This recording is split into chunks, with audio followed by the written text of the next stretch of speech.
गायमुख ते दहिसर मेट्रो आणि गायमुख घाट रस्त्याचं काँक्रिटीकरण ही कामं एकत्र सुरू करावीत असे निर्देश परिवहन मंत्री प्रताप सरनाईक यांनी MMRDAला दिले आहेत। तर घोडबंदर परिसरातील अंतर्गत रस्ते विकासाची कामं मार्गी लावण्यासाठी ठाणे महापालिकेनं आवश्यक सर्व सहकार्य आणि समन्वय जलद करावा असेही निर्देश सरनाईक यांनी दिलेत। गायमुख मेट्रो आणि रस्त्याचं काम एकत्र सुरू केल्यामुळे ती कामं एकाच वेळी पूर्ण होऊन वारंवार वाहतूक बंद करावी लागणार नाही। या काळात नागरिकांची काही प्रमाणात गैरसोय होईल, मात्र भविष्यात चांगली सुविधा मिळेल। वाहतूक कोंडीचा प्रश्न निकाली निघेल असंही सरनाईक यांनी स्पष्ट केलं।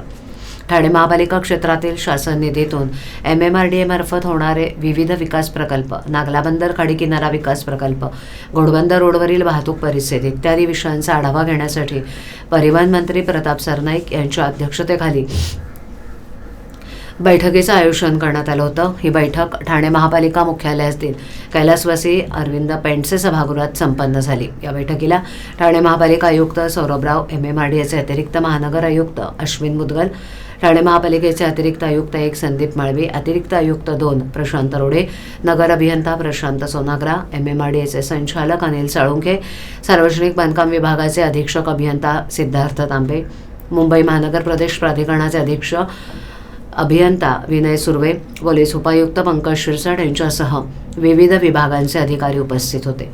घोडबंदर रोड सेवा रस्ता मुख्य मार्गाशी जोडून घेण्याच्या कामाबाबत सरनाईक यांनी पावसाळ्याच्या आत सर्व बाधित झाडांचं पुनर्रोपण पूर्ण करण्याच्या सूचना ठाणे महापालिकेला दिल्या।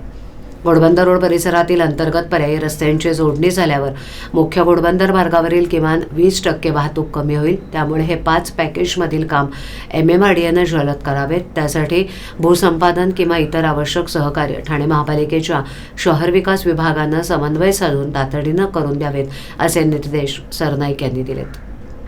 स्थिती नाकारता येणार नाही, कारण घोडबंदर रोडवर फार मोठ्या प्रमाणात आता वाहतूक कोंडी होत असल्या कारणानं आम्ही घोडबंदर रोडमध्ये दोन्ही सर्व्हिस रोड जे आहे ते मर्ज करतोय आणि ते मर्ज झाल्यानंतर नक्कीच निश्चितपणे वाहतूक कोंडी कमी होईल। पुढे आता बोरिवली टनल चालू होत आहे, आमच्या टिपूजीनेवाडी ते बोरिवली टनलचं काम चालू झालेलं आहे। पुढे गायमुख ते फाउंटन हॉटेलपर्यंत आमच्या MMRDAने निविदा प्रक्रिया राबवलेली आहे, तोही टनलचं काम चालू होईल।